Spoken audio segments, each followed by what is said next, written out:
Welcome. I'd like to do a review of our martial arts blocks and punches this morning.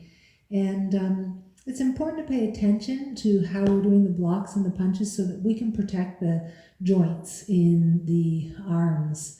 So the punches and the blocks both always start from ready position. Ready position has the elbows back just a little.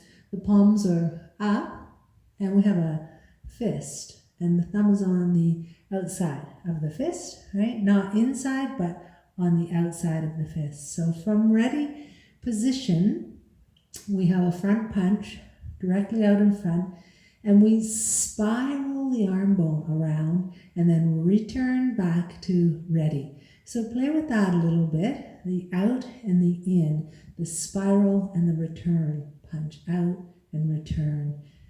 And sense how the arm bones actually spiral.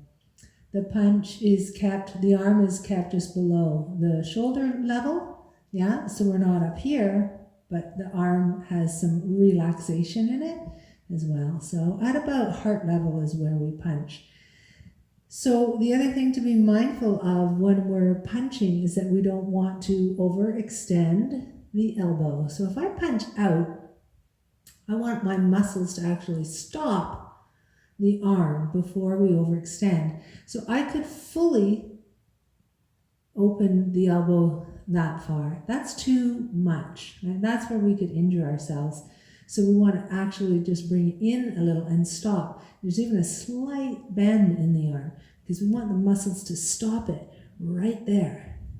It actually will help to create strength and agility in the muscles of the arm. We want to be aware of the stop so that we don't overextend. The other thing to be mindful of is the alignment of the wrist with the bones in the arms. So you want to know that if you were making contact with something, this is the point that you would be making contact. We don't actually make contact in Nia, but we still want to be aware of the technique and we want to align the bones. So sometimes I'll see this happen, or sometimes even this happen. And what we really want to have is this beautiful alignment of the hand in a line and being supported by the bones of the arms. So that's something to be mindful of as well. So we have 4 punches. The outward punch. We also have a cross body punch. Returning, out and returning. We have a downward punch. And we have an upward punch. So the difference with the upward punch is that the arm bones don't spiral. It's up and return, up and return. So I lovingly call this sometimes the rock'em sock'em robot punch.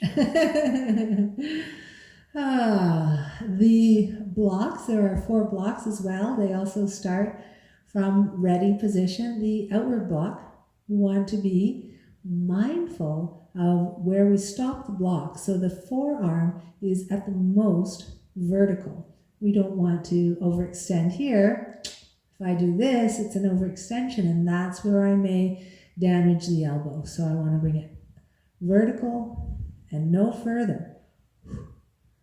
Notice how the other arm always returns to ready position. This actually gives it more power to the punch.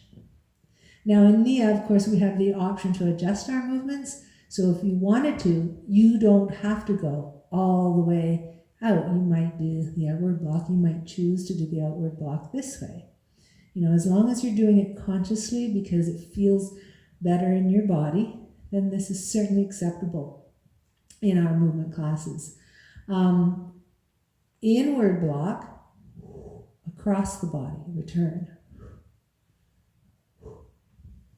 Inward. We have a downward block. So I always think of this as, you know, I'm protecting my lower body. I'm protecting the groin area here. And then we have an upward block as well. In the upward block, we get right angles on the arm bones. protecting the upper head, returning to ready position, right? Protecting the forehead, returning to ready.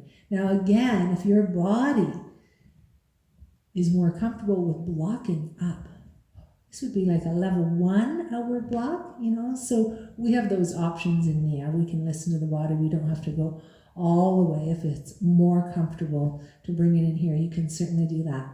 The thing that you don't want to do ever is to overextend on that outward block or on any of those punches. We want to be very mindful of that.